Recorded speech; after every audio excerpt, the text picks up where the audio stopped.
Pak Ketua DPRD dan pimpinan DPRD lain, kami sampaikan juga bahwa di tahun ini kita akan mulai dengan big data.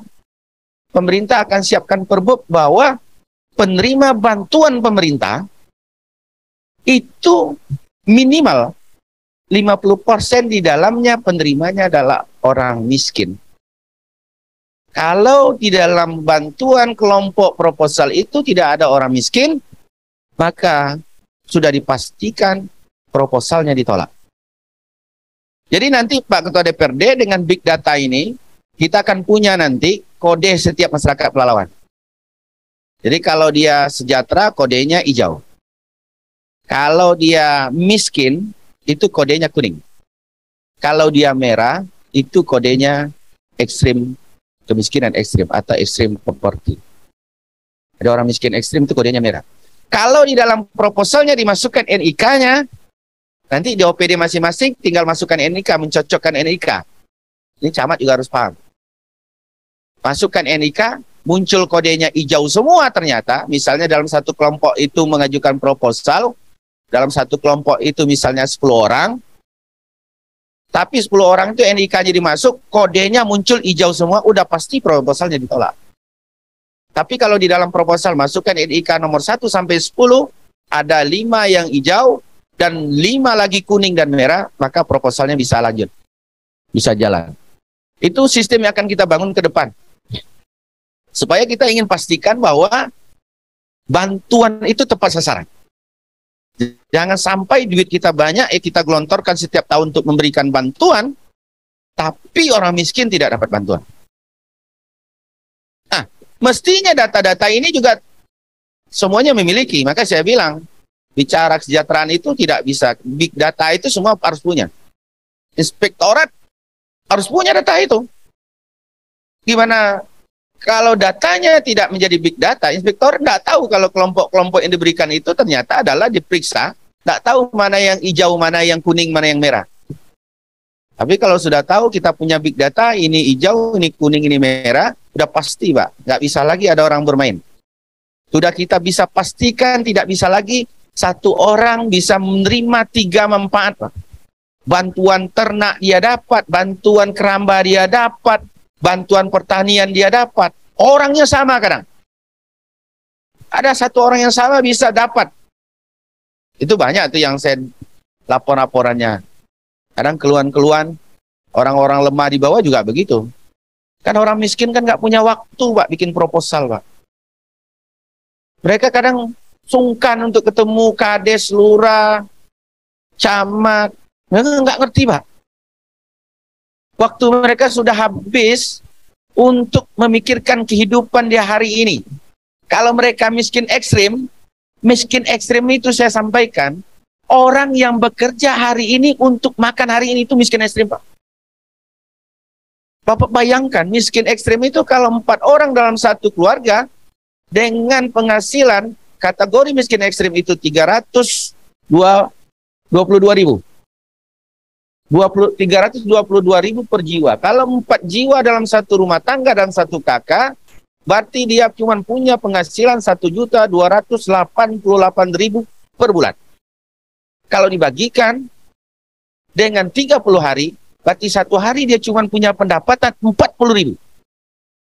Kalau dia punya pendapatan 40.000, maka potensinya adalah dia bekerja hari ini, kalau bahasa kerennya itu mocok-mocok hari ini, untuk makan hari itu juga. Paling hebat dia bekerja hari ini untuk makan besok. Itu udah paling hebat. Maka kita butuhkan big data. Mohon maaf saya sampaikan SOP. Percuma kita bicara program banyak-banyak kalau kemiskinan kita, kalau rakyat tidak sejahtera. Nggak ada guna Pak. Pemerintahannya rohnya satu saja. Tak ada lain dari itu. Rakyat sejahtera. Kalau rakyat sejahtera udah pasti stunting akan menurun tajam. Tinggal penyebab stuntingnya, apakah kemiskinan, apakah pola makan, itu saja yang kita lakukan. Jadi itu poinnya. Percuma cerita ke ngalur ngidul. Kalau sudah kesehatannya sudah dijamin, pendidikan sudah semakin baik, jalannya sudah semakin bagus, mulus, rakyat miskin, itu pertanyaan bagi kita. Berarti ada yang tidak benar. Bantuan melimpah, pertanian keluarkan bantuan, perkebunan peternakan keluarkan bantuan, koperasi UMKM keluarkan bantuan, hampir seluruh dinas keluarkan bantuan. Tapi ternyata kalau kemiskinan tidak menurun, ada the big question yang harus kita jawab. Aja bersama-sama. Investasi kita terbaik, ekonomi pertumbuhan tinggi. Tapi kalau tidak terjadi penurunan kemiskinan, karena barometer kesejahteraan itu kemiskinan. Maka tugas kita itu memastikan itu. Maka disiapkan program-program. Tahun ini juga akan ada program, misalnya umroh kepada kepala desa terbaik, bahkan camat terbaik. Tujuannya apa? Salah satu barometernya kemiskinan, Pak. Nah, ini benar-benar. Bapak Ibu semua, dan kepada pimpinan DPRD, Pak Ketua DPRD, perlu kami sampaikan bahwa prioritasnya harus komitmen bersama. Harus menjadi komitmen bersama. Kami juga berharap DPRD bisa mendukung pemerintah supaya komitmen ini bisa kita laksanakan bersama-sama. Ya, termasuk mungkin pokir-pokir yang ada di DPRD, betul-betul kita prioritaskan ke sini.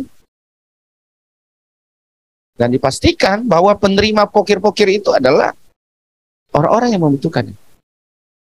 Walaupun kita masih punya problem apa yang disampaikan Ibu Sekda tadi. Apa yang disampaikan Bu Sekda itu adalah fakta. Ini ibu-ibu yang cerita. Ibu-ibu cerita, bantuan diberikan, hasilnya nggak ada. Begitu Bu Sekda ya?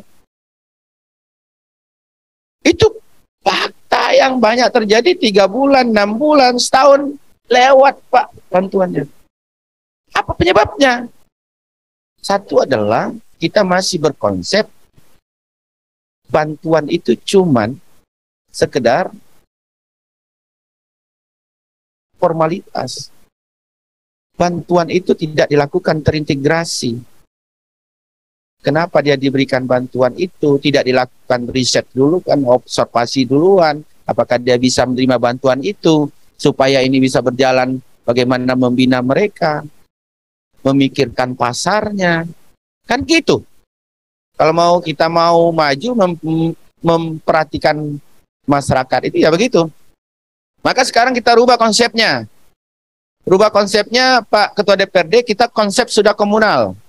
Sekarang terkait kemiskinan, pemerintah menyiapkan, sekarang adalah konsep-konsep bisnis komunal, bahkan tanpa menggunakan APBD.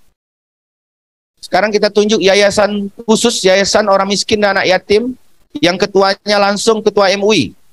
Yang insya Allah dalam waktu dekat ini akan launching salah satu programnya adalah POM mini minyak goreng. Yang menjadi bisnis orang miskin. Jadi bisnis orang miskin, untungnya untuk orang miskin. Itu contohnya seperti itu. Karena kita masih melihat tingkat kegagalan-kegagalan yang saya harapkan teman-teman dinas berpikir. Evaluasi itu gunanya itu, Pak. Evaluasi itu bukan cuma sekedar mencari kesalahan orang.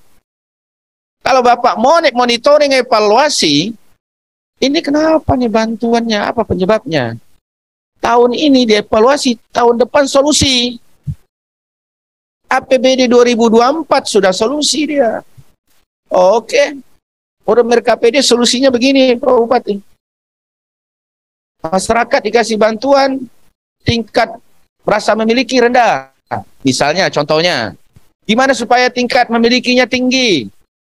Ya kan? Kalau dikasih masing-masing, kurang rasa memiliki dan rasa tanggung jawab rendah. Kelompoknya seperti apa?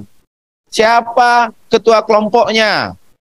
Diskusi dengan kades dan camat. Berapa orang-orang miskin di dalamnya? Gimana caranya ketua kelompoknya profesional? Saya kasih contoh. Dulu saya perintahkan Dinas Pertanian. Tapi saya nggak tahu ini programnya jalan atau tidak. Ini kabitnya yang tahu, karena Pak Kadisnya baru.